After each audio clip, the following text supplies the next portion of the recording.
Well, hello there YouTube, and welcome to how to improve your oil painting abilities. This is going to be a very big topic that I'm going to talk about as I'm working on this painting. If this is your first time watching this painting, I'll have the previous videos featuring this painting in the description box of this video in numerical order so you can watch how this painting is developing. Now, I don't promise you that I will give you the secret to improving your oil painting in 5 easy steps or 4, I don't know, 3, 7, whatever easy steps. But I will tell you that I have been painting for 13 years. I have a lot of experience. I've had really good teachers. I've been through the struggle of not knowing how to improve and then all of a sudden improving, because I did start off really bad when I was young. So I have some experience that I'm able to share with you. And I'm going to share this topic with you as I'm working on this painting.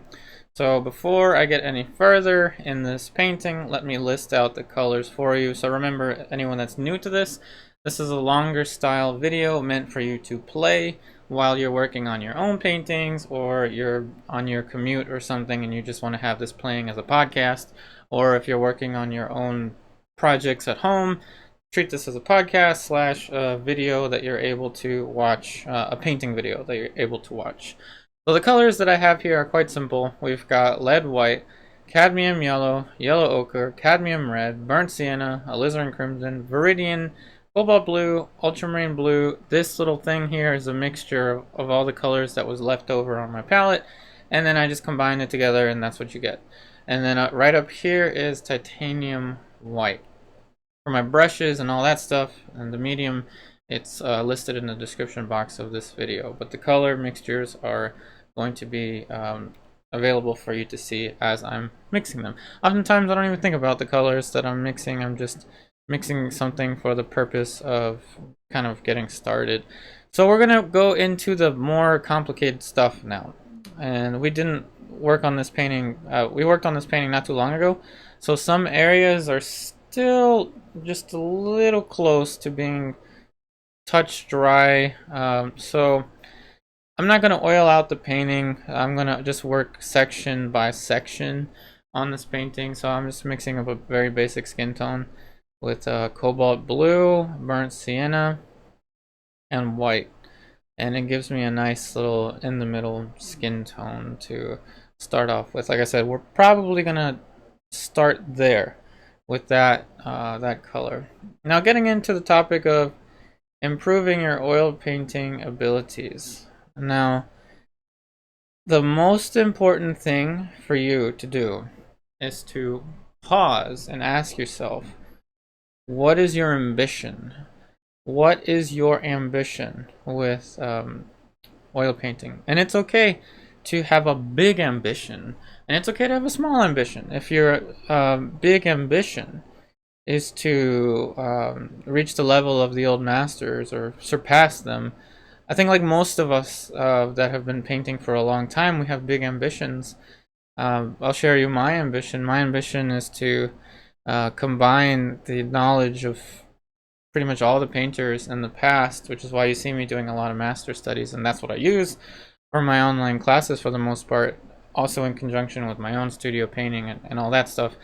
My ambition is very large. I want to have an impact in the art world in my lifetime. I want to be able to change things for the better, not just providing this informative content for people to see, but also through my own painting. I want to be able to take the art of painting further than it's ever been, and that's very vague. My definition of further than it's ever been is not photorealistic. It's not painting better than Bouguereau. It's not painting better than Sargent.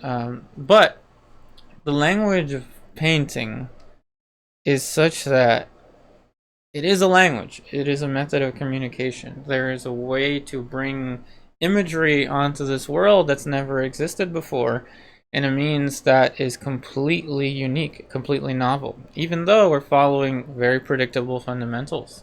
So the important thing to get out of this little overly complicated discussion of what my ambition is, and then we're going to bring it towards your ambition, is that you need to understand that you will develop as a painter your own originality, your own voice, your own words visually will develop naturally as you build your skill level based upon the old masters, based upon the fundamentals of painting, whether you want to do abstract painting or whatever.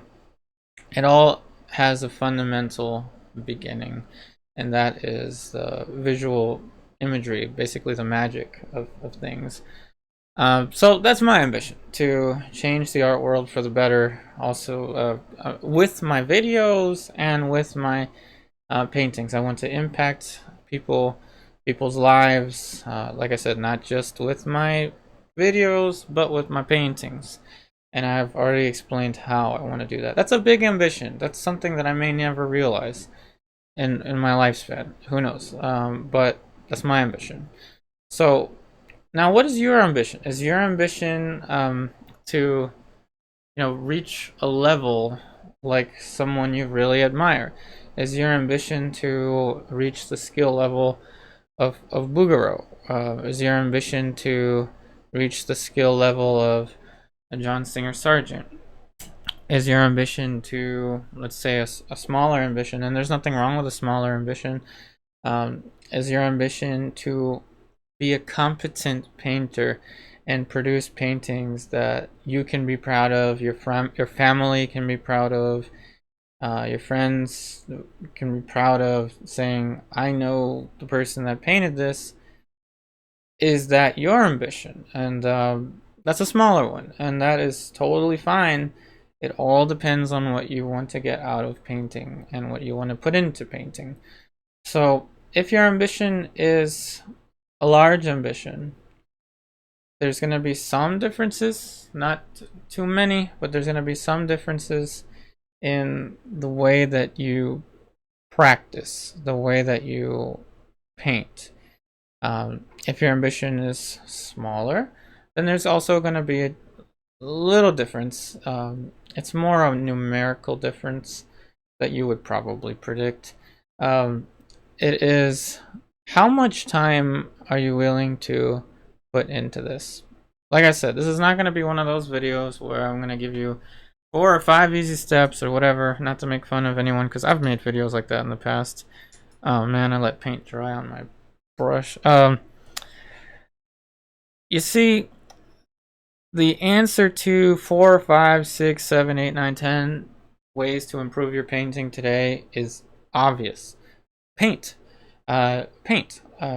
Follow the fundamentals. Find yourself a teacher that you admire, not only their work, but you admire their students' work as well, like what impact they've had. So now, the point that I'm trying to get at here is, if your ambition is large, you need to understand that this is a big commitment that you're making for your life.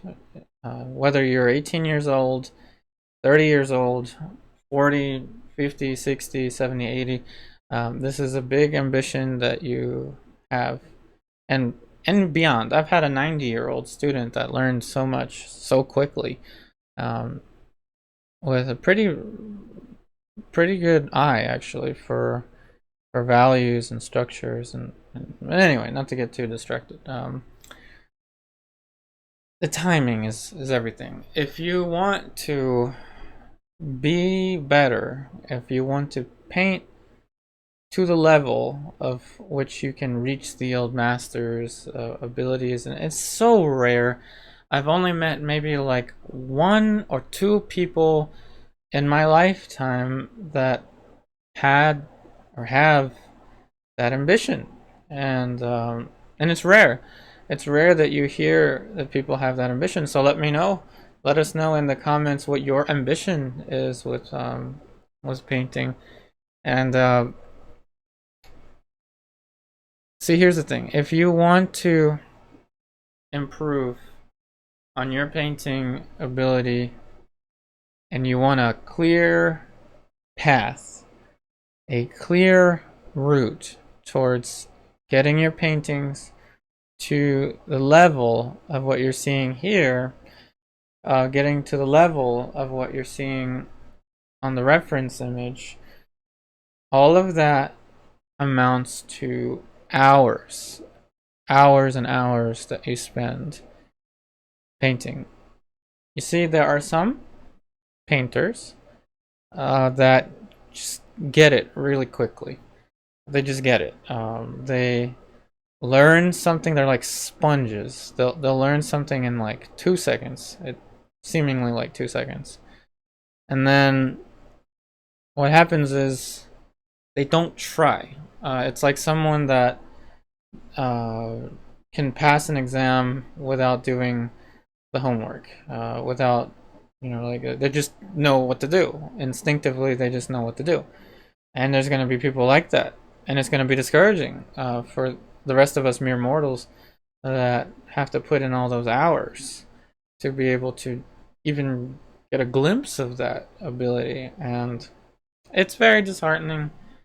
I've been there, done that, I've seen it. But you see, the ambition that the artist has, the student has, is going to surpass whatever talent they may have or may lack relative to another painter. So don't get depressed looking at Instagram, looking at whatever social media is popular these days, and seeing the success of other artists and trying to compare yourself to them, because that's going to be a huge problem. A huge problem, and then it's going to bring you down, and it's going to make you want to paint less. So what we need to do is have a focused routine of constant painting practice, academic painting practice, and also exploration. So now that I've pretty much differentiated between someone that has a high ambition, because realistically most of us don't have the high ambition, and if you do, don't be ashamed. I mean, don't be ashamed. Think about, I don't think many of you are going to get the reference, but if you think about, like, if you've seen One Piece, the TV show One Piece, it's an anime. The main character is always running around. When he meets people, he says, I'm going to be king of the pirates. I'm going to be king of whatever. I'm going to be so-and-so. And he's not ashamed to walk around saying he's going to be king of the pirates whenever he meets people.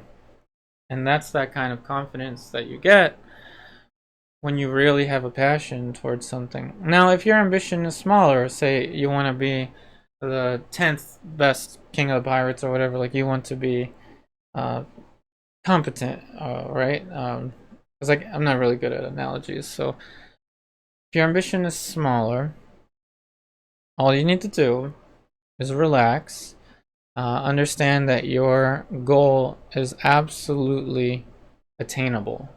Your goal is very attainable.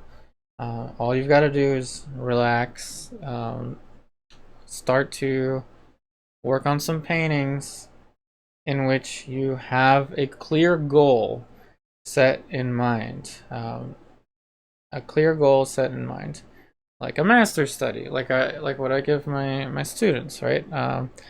It is a clear goal. There are clear objectives, and make sure you have the proper guidance from someone. Don't try to do this all on your own. I'm not saying that you can't. It's that it really pays to have good teachers, and I've had better than good. I've had excellent teachers. But no, that's all fine. That's playing it safe.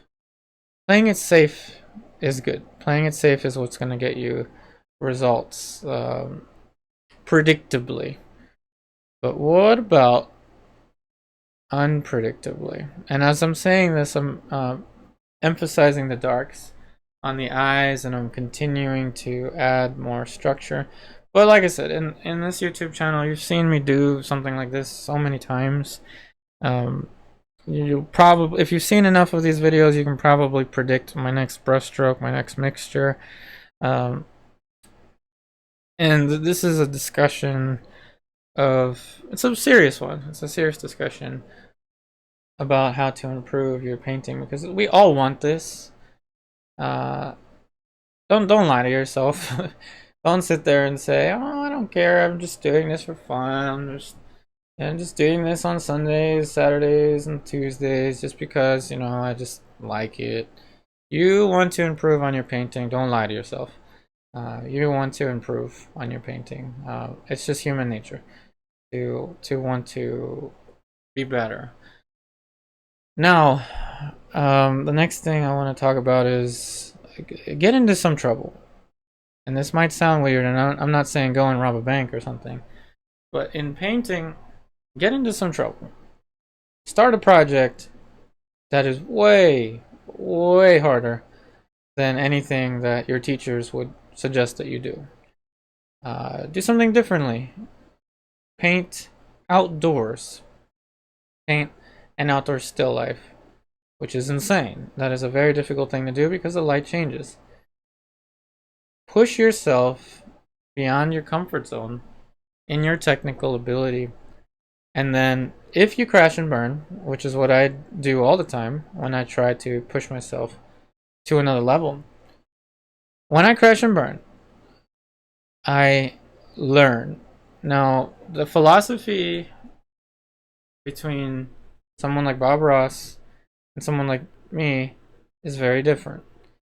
Bob Ross's philosophy is going to be much more marketable to everyone. It is a very relaxing mindset. We don't make mistakes, we just have happy accidents. But you see, my philosophy is different. We do make mistakes, especially in painting. We do. We get the wrong value. We lose light and shadow. The perspective is off. Clearly my nose is off with this. We do make mistakes. But, and you probably heard me say this before, I've said it a million times, mistakes are nothing more than stepping stones to success.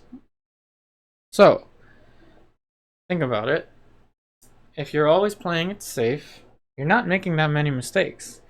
You are doing what the instructor is telling you to do. You're doing that bar study. You're doing that cast drawing. You're building it up from light and shadow. You're following the anatomical structure. You're doing exactly what the teacher is telling you to do, which is good. Do that. Don't get me wrong. When you're in class, do what the teacher tells you to do. Trust them because they have the years of experience to guide their what they're saying to you. When you're on your own, you want to be free. You want to be able to push your limits in painting. Get into some trouble. Start a large painting, a large figure painting with tons of things in it, and see how it unfolds.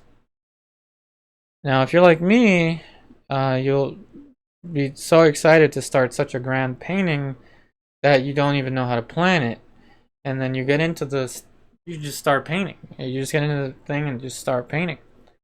And then you will find, more oftentimes, you will find that it is sometimes better to go into a grand painting without planning, breaking the rules of composition, breaking the rules of setting up your transfer drawing, your underlayers and everything just right before even touching the oil paint. You'll find that you will make breakthroughs, and you will also find that you'll get stuck.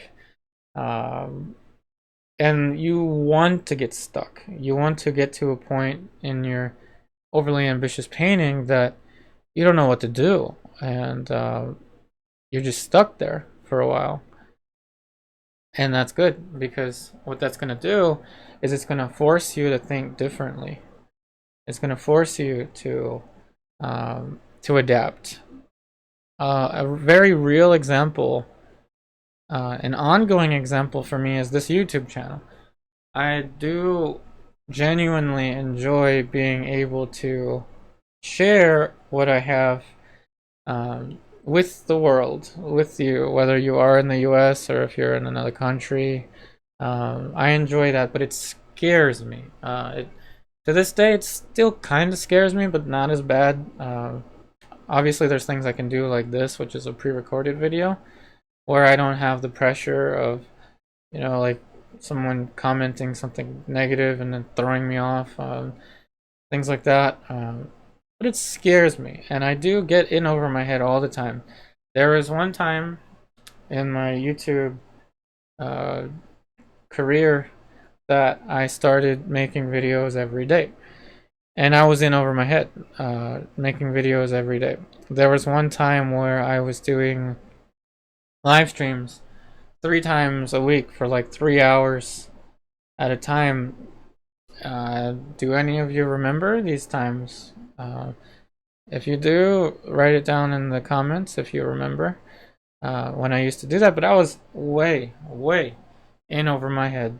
I was terrified, and I made some mistakes, and I had to pay for them. I learned.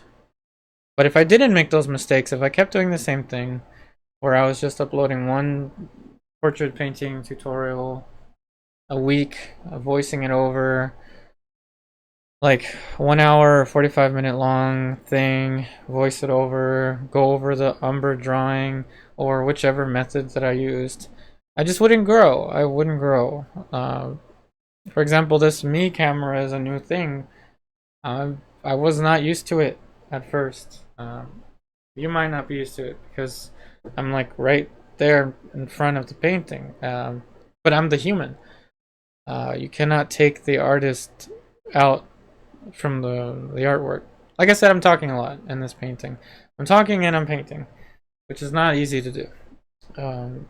So, like I said, treat this like a painting video and treat it like a podcast, because I am here to talk to you, to guide you, to give you advice based upon my experiences, things that I've done in painting, things that have helped me. So, if you would ask me a golden secret to improving your painting, those 2 things will help you the most. I'm just telling you based off of experience. Do what the teacher says. Be a good student. Do what the teacher says. And then get into some trouble when you're doing your own work. Because you cannot be under the supervision of your teacher forever. When you're painting, unless you're painting with me on Zoom, you're not going to be having someone there to guide you with each layer. You're going to have to build your own feel for the fundamentals. Build your own foundations. Just because one person paints a certain way and it works for them doesn't mean that it's going to work for you. Even though you're going to have the same fundamentals, the same foundational skills as someone else, the approach can vary dramatically between one painter and another. And that's it. That's the core of everything, is to follow the fundamentals. And it shouldn't be confusing the natural progression into painting. It's been done for years, for centuries. Painters have learned how to paint. How did they do it? Studying the old masters. That's what they did. Sargent studied Velázquez paintings. Vermeer, I'm pretty sure Vermeer looked at more like Renaissance type paintings. Like each era of painting was informed by the previous, and that's how they grow. That's how this art form continues to grow and develop. The most recent development in realist art, very few people know about it unless you've been following my videos for a while, is Henry Henchy, the color painting, because a lot of people think that Impressionism is painting with a bunch of pretty colors and making things look weird. That's not Impressionism. Impressionism is studying the light condition and painting to the light key, and combining that with realism, like with painting value per value, like tonal realism, like Bouguereau, is something that is very new. If you look at Thomas Eakins, the way that he taught his students was different. If you look at how Carlos Duran taught his students, it was different in the sense that there was a freedom involved in it. It wasn't a careful underlayer, and it's nothing new. I mean, Velasquez painted very grand manner. Other painters in the past painted like that. But what is new is the incorporation of modern pigments, modern materials. That is new. And that is seldom explored in art training and painting training, because a lot of it is just limited palette, Zoran palette, kind of things, which I use sometimes if all I'm doing is a portrait.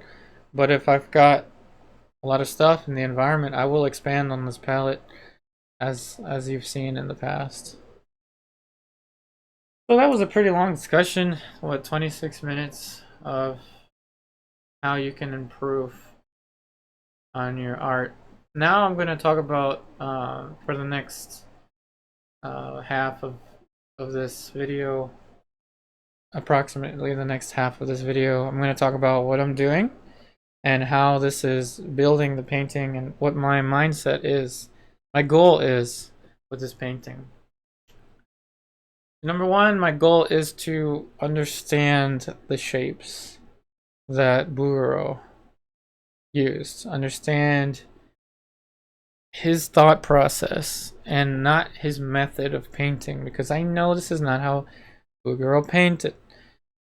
So don't come at me and saying Bouguereau did not paint like that. Well, duh. I mean, I'm painting in my own way. I like to do this. Watch this. I like to go too dark and then add light into that, because I like to do light into dark when I'm building. Bouguereau might have worked dark into light. I'm not sure.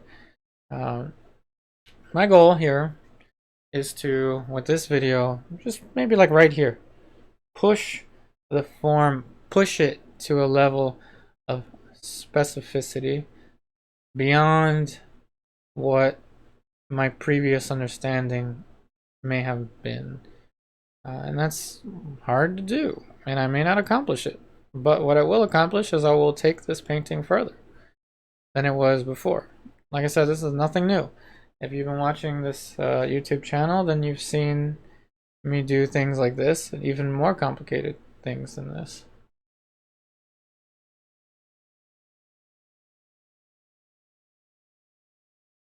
But I like to work gradations dark into light, and I will over darken things first and see if I get into some trouble like that, where it's starting to get a little too dark. I will add titanium white.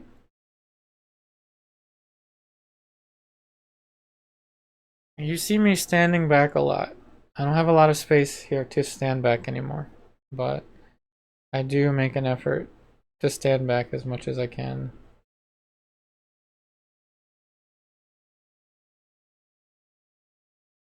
And I'm breaking this down into very simple patterns, very simple shapes that I can work with.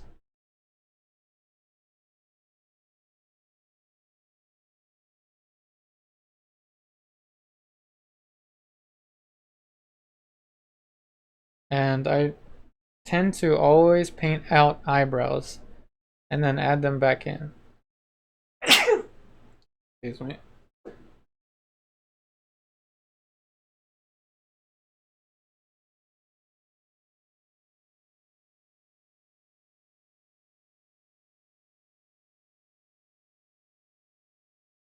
Another thing I'm doing is I'm painting wet into dry a lot more often than I used to. I used to oil out a lot more than this. Now I'm just building it differently. Structure of the eye socket is very delicate. Very delicate. It gets slightly darker here than here. But the value range is so compressed. And the compression of the value range and the precision of the shapes in relation to one another is the hardest thing, I think, in all of refining a portrait painting.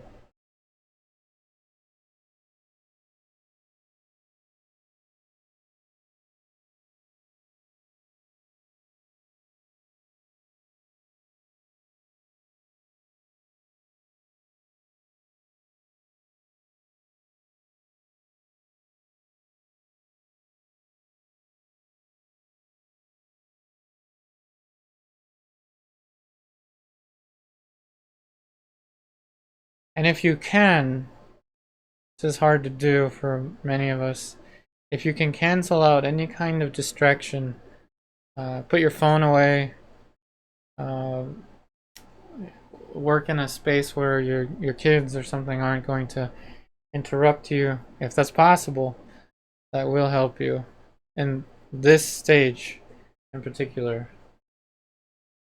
This is a very pivotal step right here in the development of structure in this portrait.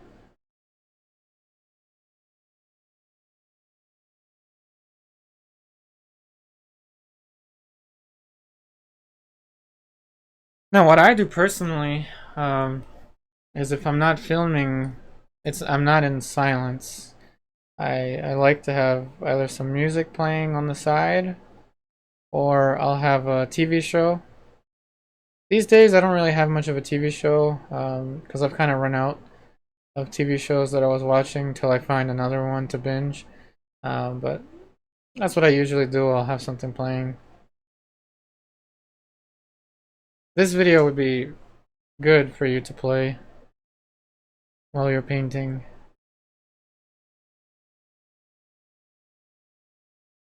Because every now and then you can just turn over and see what I've added to the painting, what I've done differently than maybe you would have done.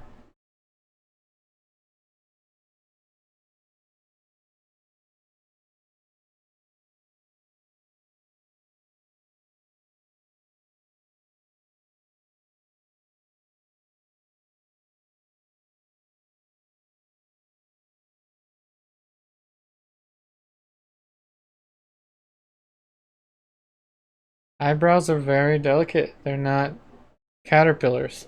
They're not Sharpie lines. Like, this is not what you want to do for eyebrows. I'm not saying I'm going to do it, but be careful of the dark line for eyebrows.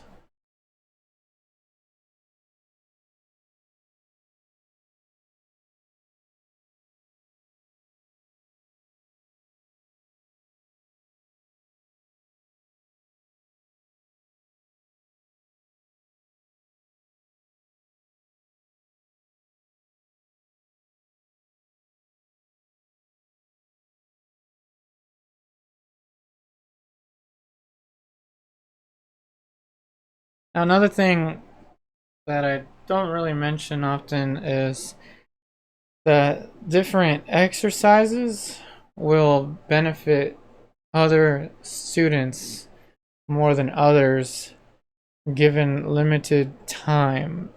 So, in general, if a student in theory has all the time needed to complete the rigorous process of a master's study from the beginning to the end, working on it every day, or close to that, that's ideal. You don't have to change that.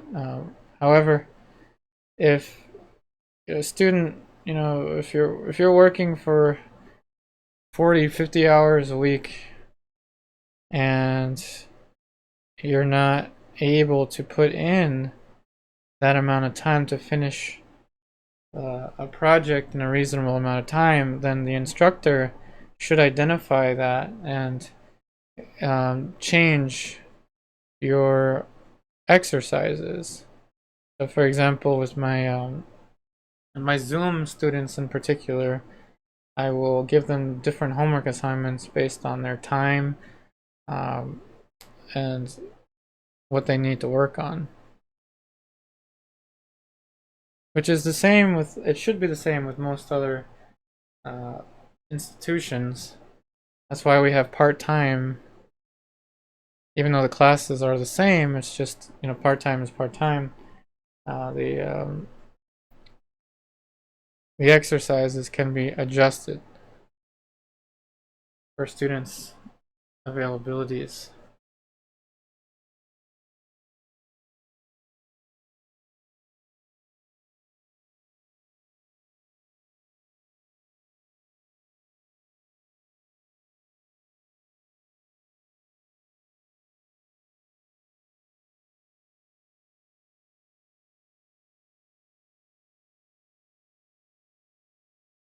Alright, so now I'm going to move you into a close-up.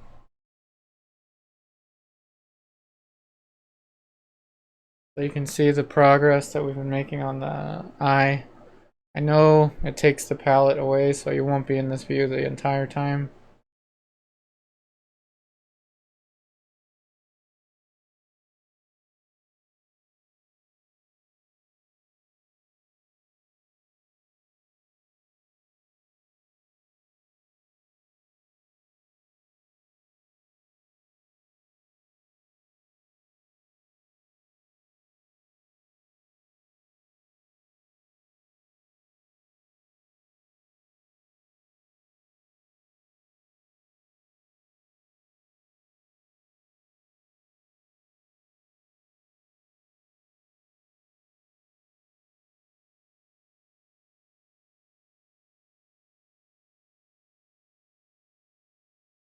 And I know I repeat myself a lot, which I think every teacher should do.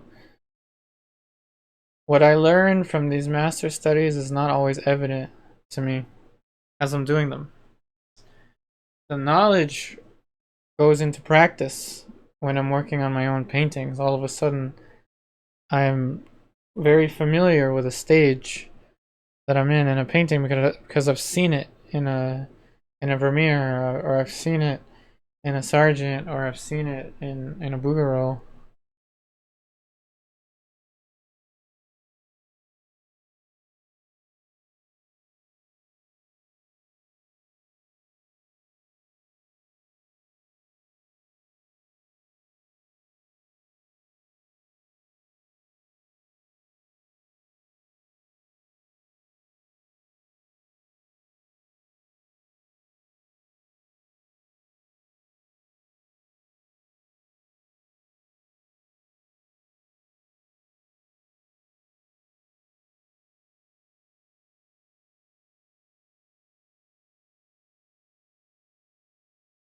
Now remember, fear is when you are entering into unknown territory.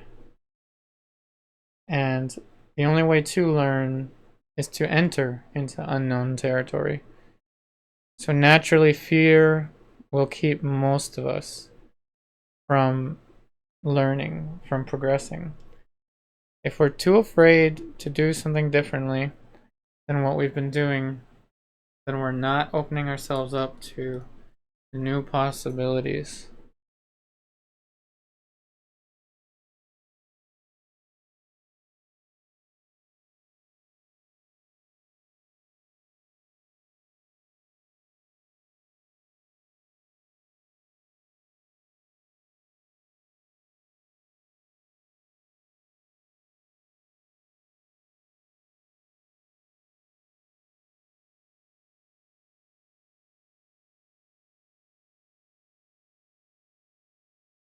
The level of structure on this eye is incredible.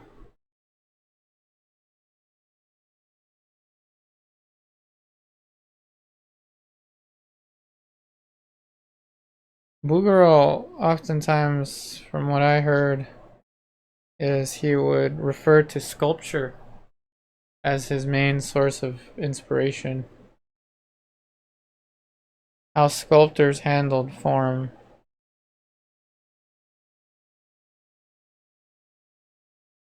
Bouguereau is a very formal, very form-based painter.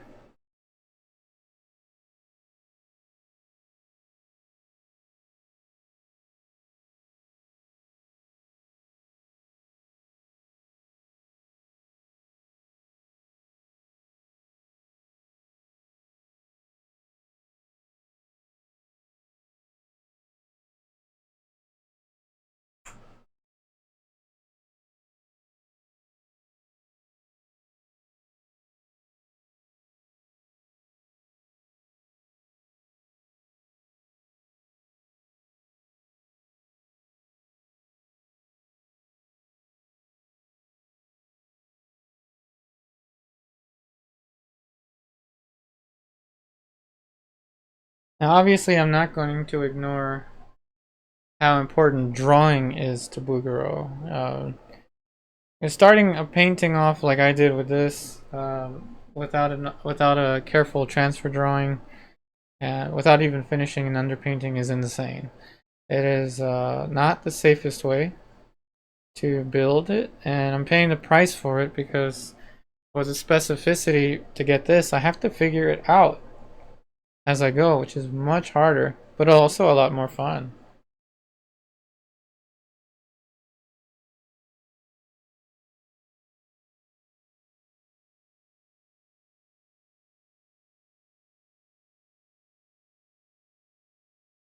Let's see if we can fix the nose now. I think the eye has taken enough of a leap forward. Now you got the palette back. So, noses, the best thing to do is to take a step back.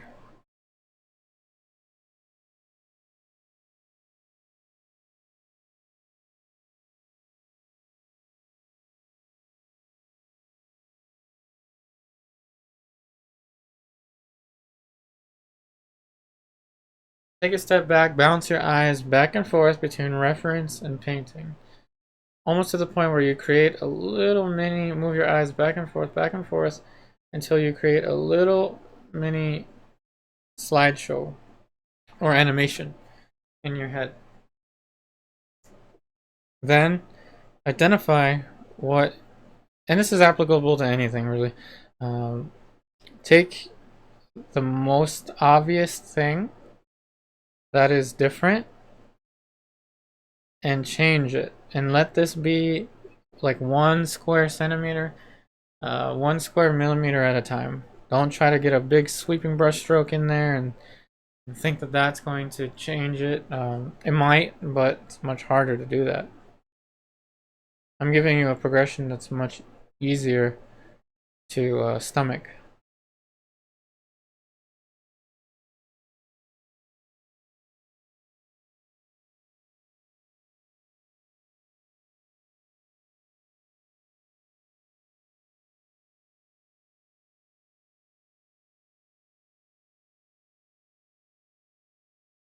And like the previous video that I uploaded, patience is a real thing in painting.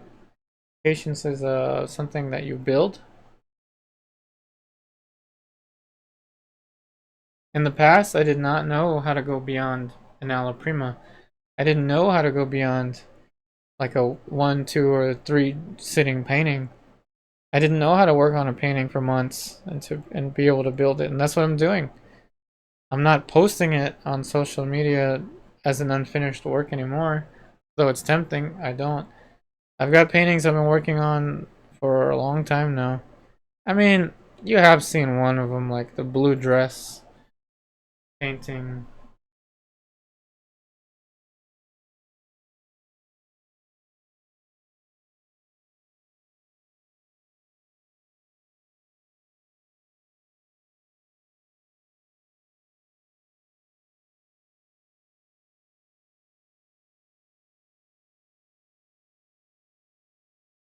Another thing about this stage in painting, this structure, heavily form and color based part of painting, is your materials.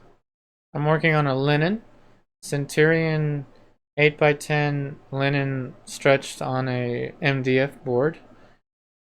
And I'm working with all artist grade oil paints, Sable brushes.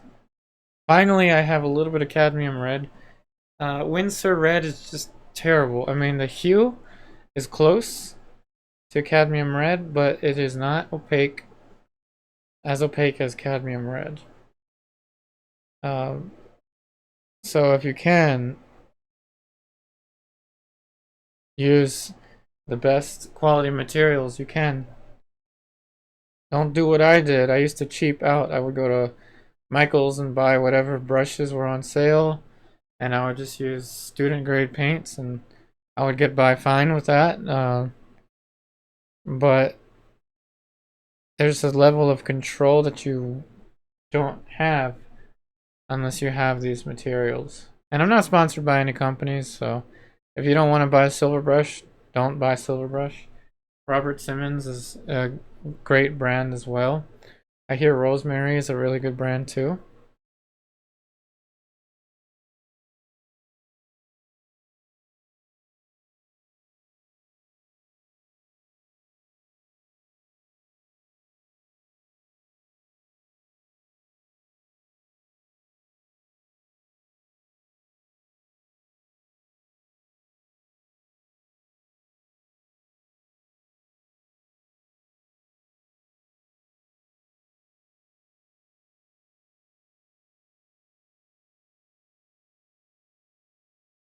For your palette, give yourself a much larger space than this. This is way too small. I only use this for video purposes. I'll show you my beloved Forever palette, which I have managed to clean. Um, this is my pride and joy of a palette. I was just using this yesterday, pretty much all day. Don't limit your mixing space just because you see other people using this little side palette.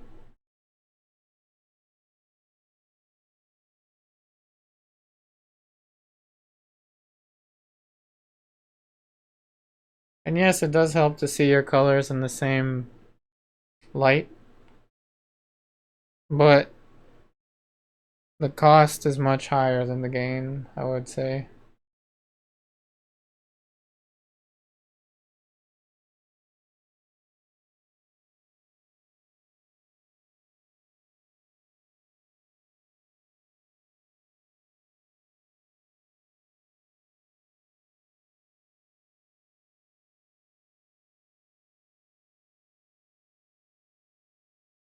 Now, every time you enter into unknown territory, sometimes you gotta guess. I was guessing that maybe this needed to move a little more to the left. Now, I'm not so sure. I do see, though, that there's more light under here.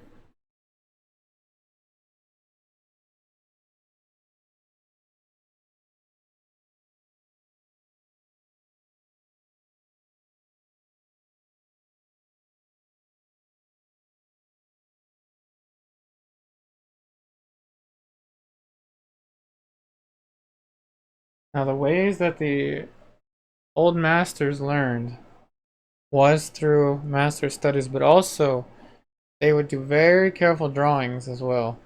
Life drawing. They would draw models from life. They would do um, paintings of sculptures, drawings of sculptures called cast drawings, cast paintings. You cannot do enough of those. Those will help you because they have already been simplified through the eyes of the sculptor. Just like a master study has already been simplified through the eyes of the original artist.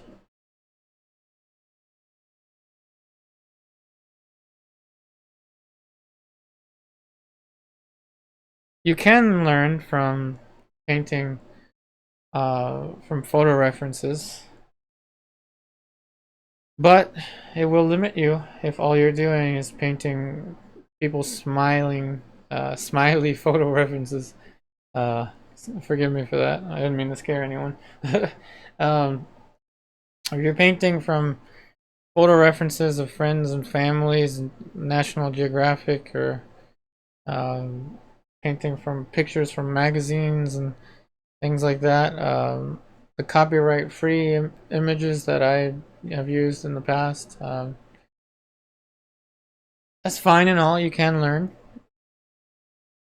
but this is one of the tried and true methods of learning. Obviously, I understand that the traditional way is to paint the from the real painting and not from a reference. Yes, I know that.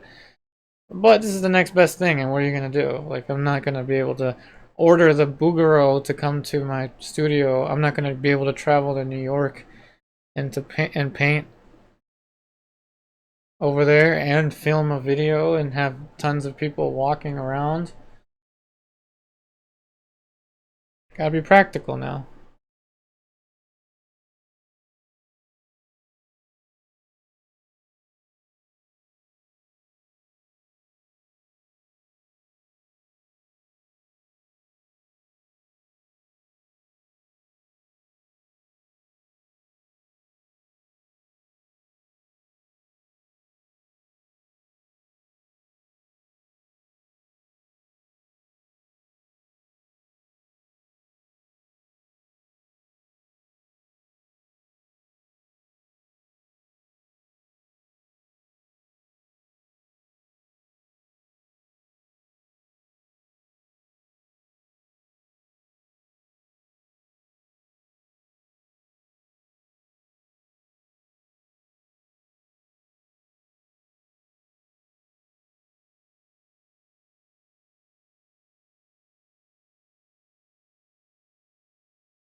You can see much more structure for the nasal bone in the Bouguereau than I initially saw. This can easily be 100-hour painting. Just this little head can be like 100-hour painting, depending on your skill level.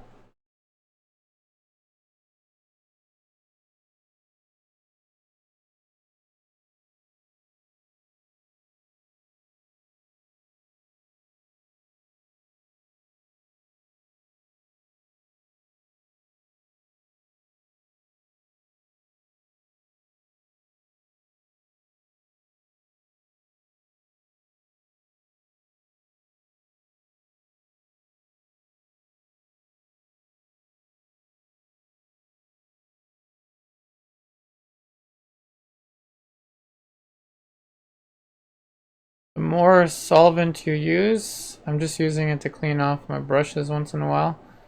The more solvent you use, the more your painting will sink in. Now this one doesn't sink in that bad. I'd say it's about average. These darks have sunken in a little bit, though you can't see it that clearly with my camera.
And what you do to one side, you should do to the other on a face. So I'm adding a little more stuff to the face.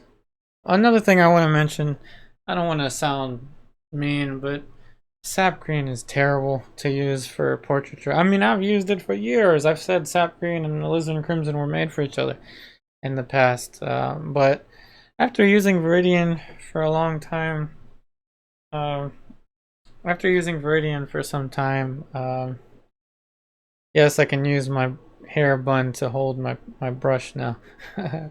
One thing I've learned is Viridian is a more opaque, though it's still transparent. It is a more opaque green. It is more of a blue green, which is actually easier to use when you're mixing darks and lights.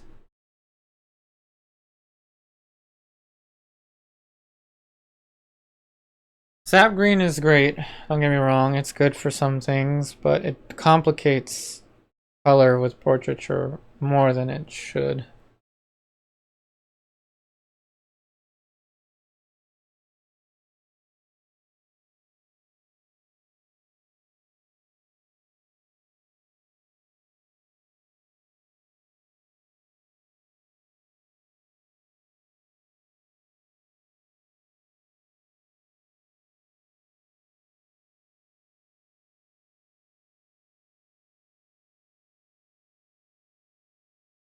Now remember, watch out for this. Be very careful with that.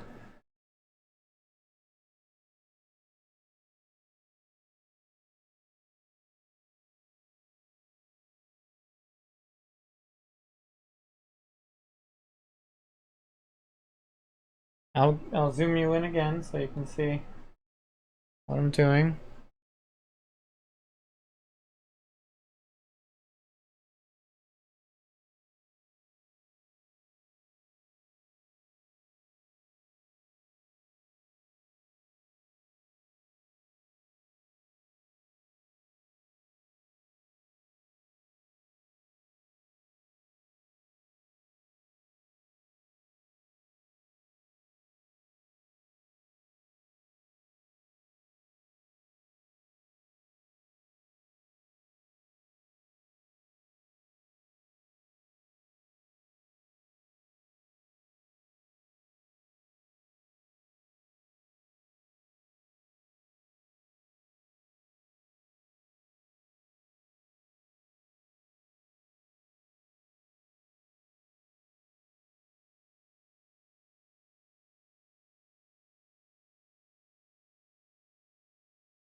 When you paint eyebrows wet into wet, you have much more control over the edges.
Zoom you out again.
I'm just trying to eliminate that outline looking thing.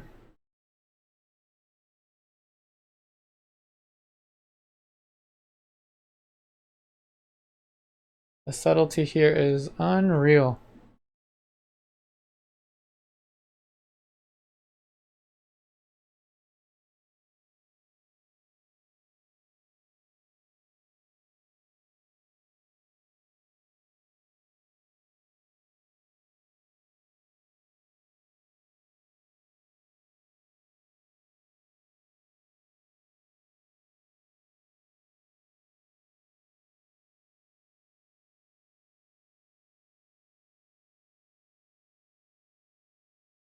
Now back to the main subject of this video. How to improve your painting ability. If you've been watching this whole time since the beginning, I applaud you. You're witnessing me improving my own painting. So you're watching this method unfold as I speak. I'm observing things in this Bouguereau and I'm like, all right, I'm definitely gonna take this knowledge now to my studio paintings.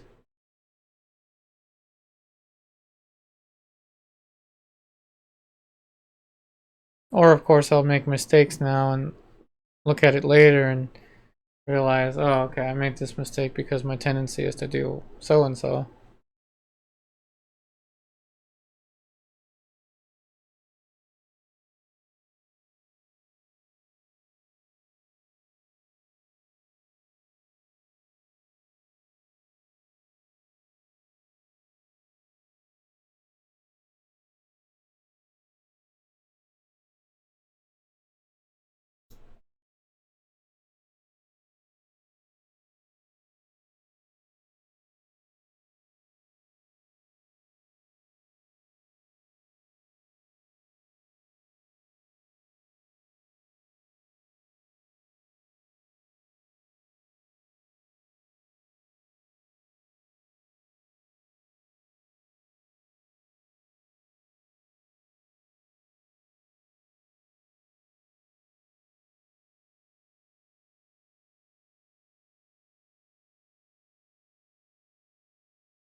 Like I said, I'll overdo a form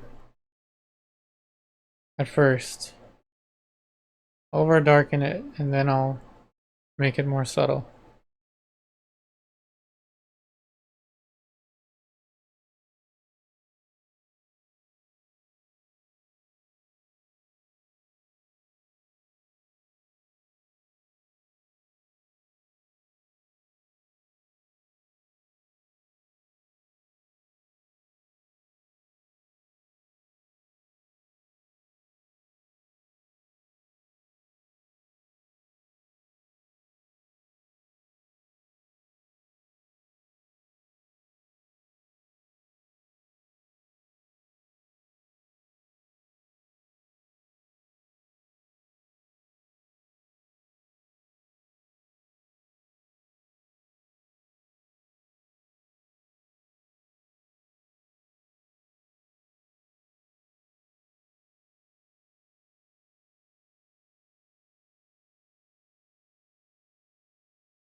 Like I said, sometimes you gotta overdo something.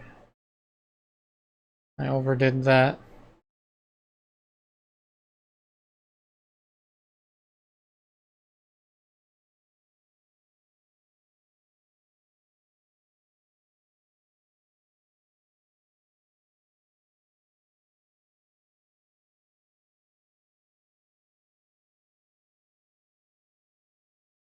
I don't think we'll have time to get to the teeth and all that today. Try to keep your painting sessions under 2 hours if you can. Take a break and then you can return.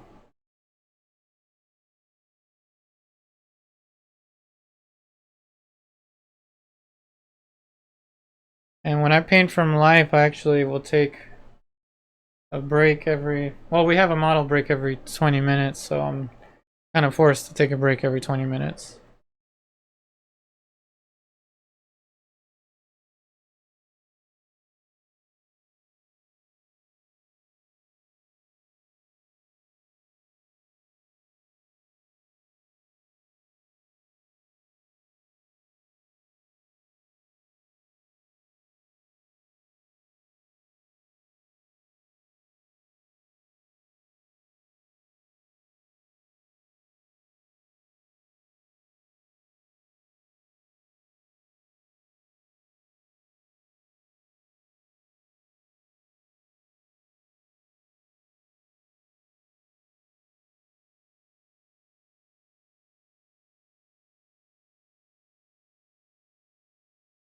For these skin colors, I tend to be going between Cadmium Red, Lead White, Titanium White, Cobalt Blue, Burnt Sienna, and Viridian. Those are the main colors.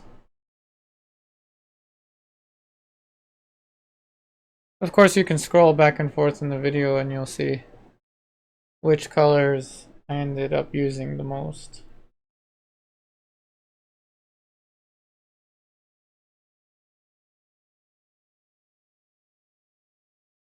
The beginning was a lot of talking. I had a lot I wanted to say.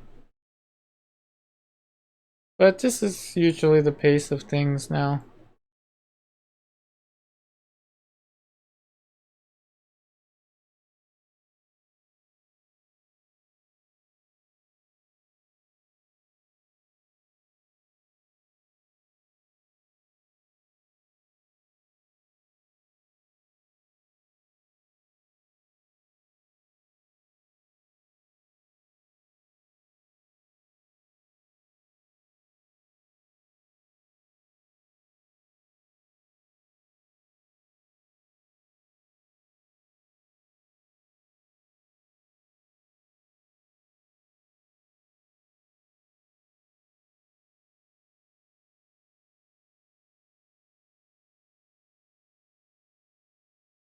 I'll zoom you in again. I think we'll wrap up this painting session pretty soon.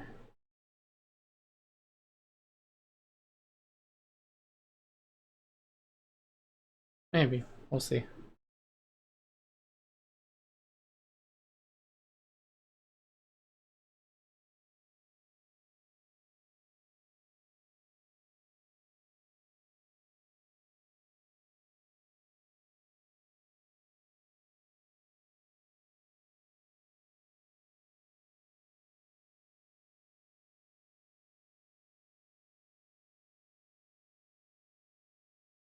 So much subtlety, it's crazy.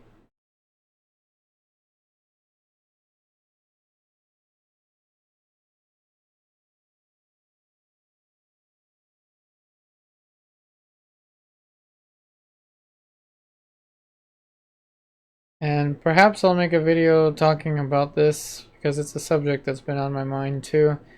Is that oftentimes when you'll show your paintings to people, if you paint naturalistically, they'll say, wow, it's so good, it looks like a photograph. And I think I've spoken about this topic before. And I want to inform someone that may not know much about painting that the objective is typically not to obtain a photographic look. The objective is to obtain a naturalistic look. And what's the difference between naturalism and photorealism? That's a complicated one. But not so complicated. I mean, you see it unfolding here. There's definitely some attributes to this that you can consider somewhat photographic, but most of it is down to the subtlety.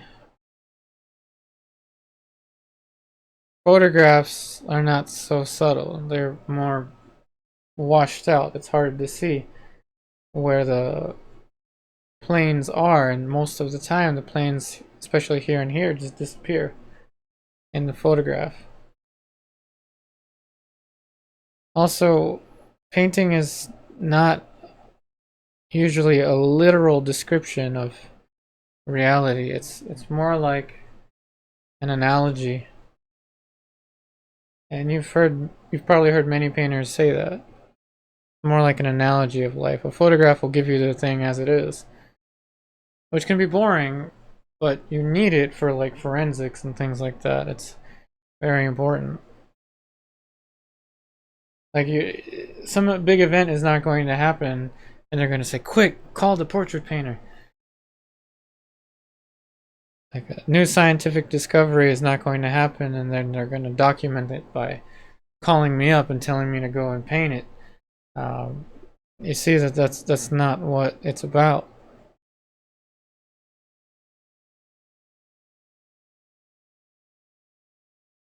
So there will be differences, and I can actually see some of them already now.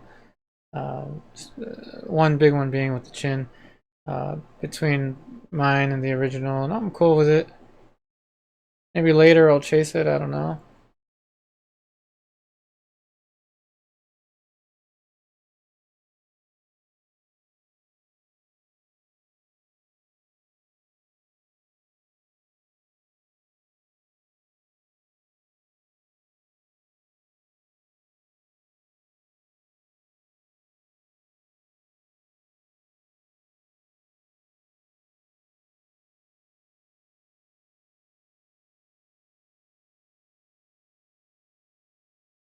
Alright, I think that should be good. Might just soften some things before we go.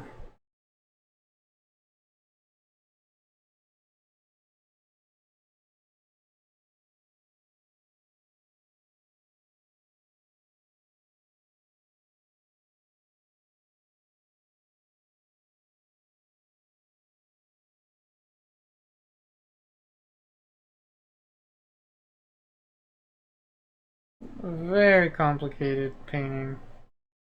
This is not an easy one. zoom out, rotate the canvas a little bit. There you go.